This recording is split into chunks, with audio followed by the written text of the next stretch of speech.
Kalinga stadium रे उद्घाटित होईछि 20तम जातीय पारा एथलेटिक चैंपियनशिप 2022 प्रथम थर पई ओडिसा रे खेला जाउथबा ए प्रतियोगिता रे देशर सबु राज्य एवं केंद्र शासित अंचलर खेलाड़ी अंशग्रहण करिसंते। 758 जन भिन्नक्षम 153 जन दृष्टिहीन खेलाड़ी समेत मोट 1200 प्रतियोगी सामिल होइछंते। 200 ऑफिशियल एवं 150 जन स्वेच्छासेवी खेल परिचालना करुछंती। गतकाली आरंभ होइथिबा ए प्रतियोगिता आसंता 31 तारिख पर्यंत चलिबो।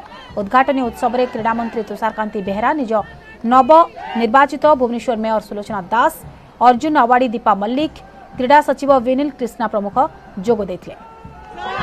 The government of Odisha, who has come forward to give us immense support to be able to create history by organizing one of the largest events. So I'm indeed honored that I am here as a part of the Paralympic Committee India Fraternity, witnessing this change, a change which is for better, a change which is for inclusion, a change which is raising the bar of para sports in our country, and we can very proudly say that today we are ready to host our competitions. You people, you are always close to my heart, not only me.